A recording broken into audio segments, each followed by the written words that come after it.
Professor Chris Gordon, and Alban Sumana Kingsford Bagbin, Speaker of Parliament, advising members of Parliament to stop, those who engage in galamsey to stop, and those who have been collecting money from people engaged in galamsey for their campaigning activities to also desist from doing that. Raymond. Oh, they won't take the advice. I mean, it's almost, it fell on deaf ears right before the people started speaking. And Annoh Dompreh is a perfect example of how that advice was completely useless to the members of Parliament. Because politicians cannot be trusted to do what is right when political power is at stake. Yeah. 100%. Their goal, in this case, is not your welfare. No. Everything they tell you is completely nonsensical. What they really intend doing is amassing the political power, using it for their private and beneficiaries, then extends to their family members. Then, if it is possible, their cronies and others will come in. It's the only reason, and it tells the kind of people who end up in our politics. If Annoh Dompreh was making this comment in, say, the House of Commons, the kind of outrage that would have greeted the comment alone, what would have happened is that the next day, he would have said he's no longer qualified and competent enough to represent the people he is representing. But that will not happen. You know why it will not happen? Because I'm sure today, even if we ask that he should resign, a bunch of people in his constituency will wake up and say he's a very fantastic MP. Every time he gives us money, he sorts us out nicely. So keep him in Parliament. It's a mortgage system of a democracy where people, for their own personal interest, get into the politics, not caring about the larger grouping. Is the reason why everybody is pretending that if we fight illegal mining, it will affect our electoral fortunes. And that's the biggest consideration of our politicians. And Raymond, yesterday on PM Express, Kanashibu made a very important statement about the fact that how the spike in this activity in an election year, if you check 2016, if you check 2020, and things actually get very terrible in those years, because they've also seen that the politicians do not act during those periods, and because they're afraid of losing votes. So everybody goes about doing what they want to do. They are not men of conscience. They can sacrifice the environment so that they will stay in power, so that they will get political power. That is the group of people who are actually in charge and have hijacked your politics. Is the reason why they see that they are destroying the future. But so far as they can guarantee a future for they themselves and their immediate family, it's okay. It can only be reduced to political football. You destroy, let's say, 14 water bodies. I am destroying only 12. So 12 and 14 together is a huge number, but that's not important. It is how many you have done, which is important, because that's what goes into the election. It is only when the people of this country realize that it is our future, and I've been saying it, these guys you are talking about, they can buy the imported water. Can you also buy imported water for yourself and every other family member? Can you also deal with all of the dangers we come up with now? They are adding cancer to the list of conditions you may get out of this. The kidney difficulties that your colleagues are having, that the people who go to Kolebu and are struggling, can you deal with those ones too?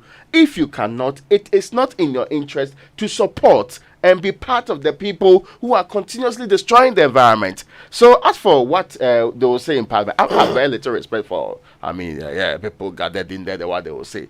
They are not committed 100%. They are not committed to the real fight for protecting the environment. If they were, it wouldn't have happened in the first place. Because we as a people do not support it. We do not support it. So if a few people are doing it, it should be sensible to the people who represent us that they will do what is right. It is only when it comes to illegal mining that we can suspend laws, that we can actually say that people should go and attend to private problems before they come to be prosecuted or be dealt with because they've been caught.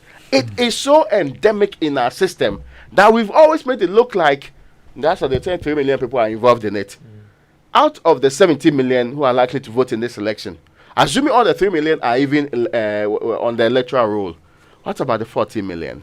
Don't they also have a say about their future in this country? Or they are also part of the people destroying the environment? Look, it cannot be fixed by calling on MPs who who are actively supporting or giving indications. There was this candidate is somewhere in the central region who came to apologize. Is it Western or central region? Western, yes. He came to apologize. He said, no. Don't, even when security comes in, attack them. In a state, somebody who wants to be a lawmaker makes it clear to everybody that you have a right to attack legitimate security that's protecting the environment against those who are committing crimes. If they were armed robbers, would you say the same thing? I'll put my presidency on the line. Oh, come on. So, I am not surprised. This is how they are meant business. Anyway. But look, when you have a member of parliament in leadership, okay, the majority chief whip going so low to say that you polluted the water more than us. My goodness. That today, what we are discussing is who's committed less crime. How many water bodies have you polluted? How many water bodies have you polluted? Yeah. To say I'm disappointed is an understatement. Look, the Speaker of Parliament says there are members of Parliament who are engaged in this. If the Speaker knows them, he must name them.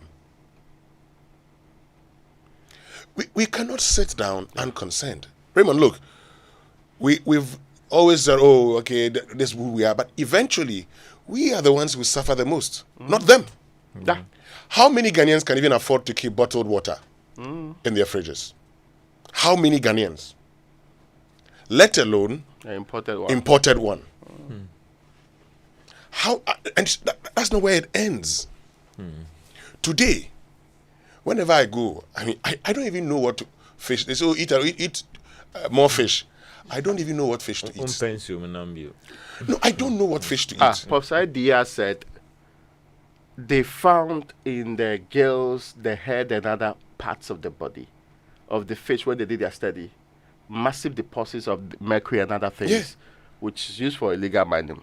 So his argument is that he was shocked and that he has really taken the personal decision not to eat certain portions of the fish or not eat fish entirely.